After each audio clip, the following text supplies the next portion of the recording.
very, very good friend is here right now. Eric Cruz. The doctor is in. He's a veterinary doctor na ang husay-husay now. How many welcome to the show muna, Doc. Yeah, thank you. Direct Sketch, thank you so much for your time na nambita mo rin ako dito. And, Ay, nako. Iniimbita mo ako palagi sa radio show mo eh. it's always my pleasure to be talking to a debonair host. Ang gandang lalaki. Edit na lang natin.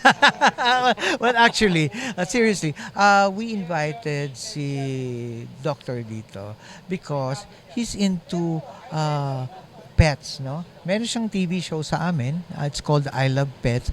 And he takes care of really just a fuzzy, cutesy pets that you have. Why furry pets ang nagustuhan mo? What do you mean? Furry pets? Yeah, you're into... hindi lang furry, ano? Hindi lang. Oh, I mean, I always base my interest in dogs based on their personalities. Yan. Rather than their breed, rather than their looks or furry or short-haired. I always look on their intelligence. I always look on their loyalty. Dogs are basically classified into different categories. We have hunting dogs. We have companion dogs that are good for the house, just to be with the family. We have guard dogs, diba? The one that we use for snippers, military, sniffing, military. Security. Yeah, and we also have fancy dogs, like just for shows. You call them fancy? Yeah, fancy shows like, they do fashion shows. Fashion show for dogs. We do have fashion show for dogs, and those are the things that are really evolving right now. You can see dogs that are being hair dyed. Makita Oo mo, nga, may nakita akong dilaw, yellow, green. Even their nails, they're being, having nail polish. That's how far they go now.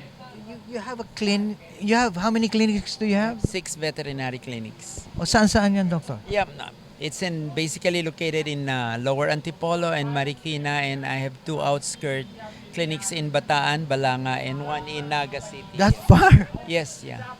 I do have partners and vets. Okay, so what does a normal week day for a dog or a pet? A normal week for a pet in their life activities. A normal day for a dog depends on where they really put the dog. I mean, if it's a house dog, they play and go around pretty much more of companionship with their with their pets, with their owners. So, relationship is more bonded kapag nasa bahay sila. Kung ganun ka-close na, like my sister, katabi niyang matulog yung mga aso niya. Yes, indeed. Yeah, meron na talagang up to that point na katabi na sa pagtulog, and whatever the owner eats. They lick them out. Well, most of them even kiss the dogs straight so, to their lips. Kailangan ba may grooming na kasama dito? Well, dogs nowadays, if they're regularly being groomed, they're being trained to brush their teeth. Huh? Yes. And part of our grooming services is we normally train them to really, accommodate our brushing of their teeth. Kasi, syempre, kailangan din, lalo na if you're sleeping with a dog. And dogs nowadays are being trained to have we call it potty training. Yeah, the most important one. On a certain area, on a certain place. So, they're just like cats now. Cats are pretty much homey yan eh. Hindi mo na kailangan i-training. They're looking for yung litter box to pee and poo. But dogs nowadays, they can be housebroken. So, mate-training mo sila to go and pee and poo in one area. And sometimes on a certain time of the day. What about what about the exotic pets like snakes, hamsters? Yeah, I came from Disney World and worked at Disney's Animal Kingdom. It's in Orlando, Florida. I work. So ikaw ang doctor ni Mickey. That's my boss. My boss is a mouse. But basically, I train bats, the biggest bats in the world. Bats? Yeah. We train them to go out in the exhibit and go back at night to their, what we call the holding area. We do have, the bat cave? Animals. Yeah, called the To bat say. cave. That's nice. That's a good one. So yun, in Disney World, you will come into that theme park like there's no fence, there's no walls. You can just see them on their natural exhibit. Kaya ano, we train them, and the best motivator for us to train them is by food enhancement. Food is the best motivation para sa So kanila. you always reward them. Reward, and then we give them cue, whistle, clap, voice command, things like that. Yeah. Going back to your clinics, how often must an owner or a human Yeah. bring the pets to for grooming?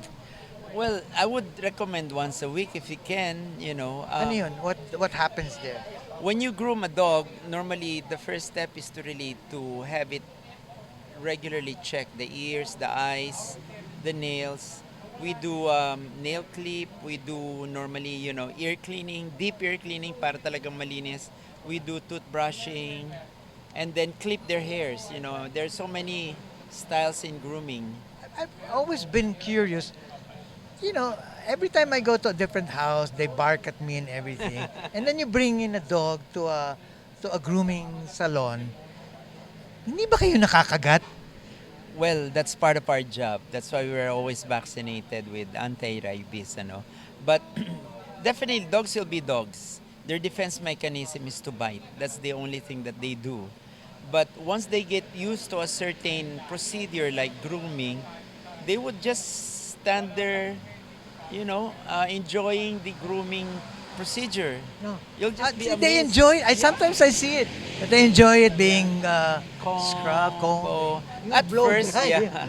At first, they'll feel, strange as if, what's this? But at the end of the day, when you do it twice a month on a regular basis, they would just stand there and enjoy the process. Do they remember the groomers? Eventually, hindi nila No, dogs are kinakagat. very good with their memories, Just like in a family, they know the family members and they know the strangers that come into their place.